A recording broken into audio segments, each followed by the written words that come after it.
City's Cryptid.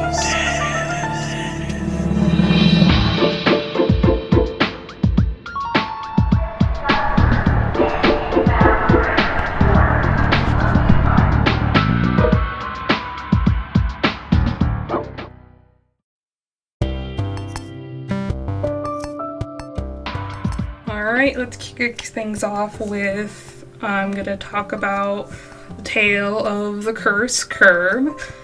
So, I'm currently working as a barista. My job is, we're going to just call it Siren's Dime, just to avoid legalities. But anyway, so my job, the Siren's Dime, there is a curb that you go by before you turn to my workspace. It's next to a church, which is further ironic that we call it the Cursed Curb, but the origins of its name is from the fact of, I believe it was literally 1 year ago, I want to say, last year, somebody at 6 in the morning, one of the morning crew, was just chilling in their car. And next thing you know, somebody got a heart attack and went off the curb and crashed. And they just died. Yeah. But, see, I think that's not why it got its name, though. It got its name was when we found out, it was a couple of weeks ago on the weekend, we found out from one of my supervisors that somebody ended up going off the road of the curb, crashed, and died. This person did not have a heart attack. They just went off the curb, crashed, and died. Yeah. So that's where we dubbed the name the Cursed Curb, even though ironically it's right next to two churches, actually. But yeah, that's up to your interpretation on whether or not it's cursed, but we just find it a little odd that this happened just 1 year, another death. But on a lighter note, why don't I tell you the tale that's a little lighter, more funnier. Give me a second. Why don't we talk about the baby gate? The baby gate is in reference to, I think one of my coworkers was moving around just a bit too much, that more like a supervisor, because I was making drinks and stuff. My supervisor decided to take this little rolly wheel of these cups, and she just rolled it. It looks like a little cart, basically, like those little carts you would roll down if you were shopping or something. It's similar to that idea, except it's cups. She would take it and use it to block my coworker from moving out of the space currently being drive-through. But yeah, and essentially created a baby gate and put them in timeout. I still remember the occasional times that my coworker would stick their head out and ask, not even ask, you could just tell by the look on their face of, can I just get out already? Especially when my supervisor would come and help me when I get slammed, because a lot of people like their Siren's Dime, and I would get a lot of mobiles and be slammed on drive-thru, because that's just the popularity of us. And my supervisor's reaction would just be like, yes, you may. It's one of those rare moments where sometimes the job feels similar to living in a household.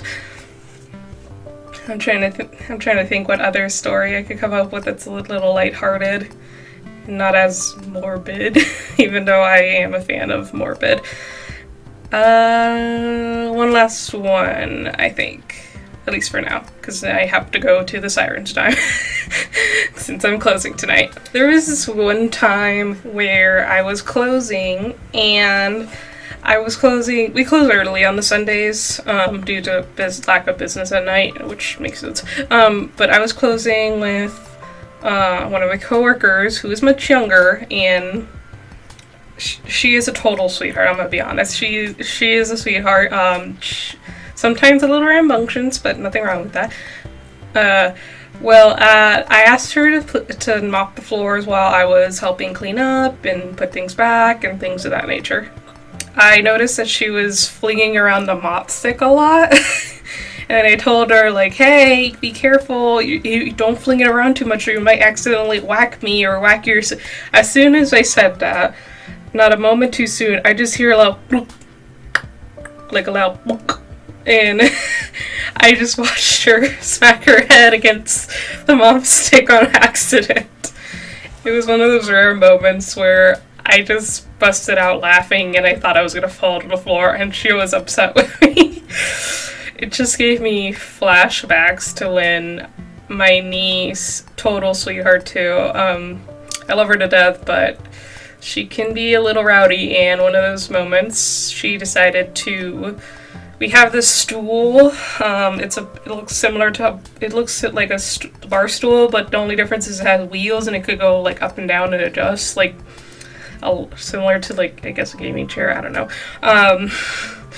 So we have this stool, and what my niece decided to do, because she is a child, she decided to climb on top of the stool and stand on it, and, you know, being a child, like I said, decided to mess around with it, and I decided, being the responsible auntie that I am, told her, like, hey, be careful, you're gonna fall. If you keep doing that, I'm just warning you. And of course, children being children, her response was like, no, I'm not, I'll be fine. And I just watched as she immediately, right after that, stumble and fall off of it. And of course I caught her because I knew that that's exactly what's going to happen. And I just couldn't help but laugh, even though she was crying. It was just funny to me how right as I said that happened. I caught her, and her response is, I almost died. I almost fell. And I'm just thinking in my head as I'm patting her head, like, there. Yeah, crazy, right? It's almost like I warned you.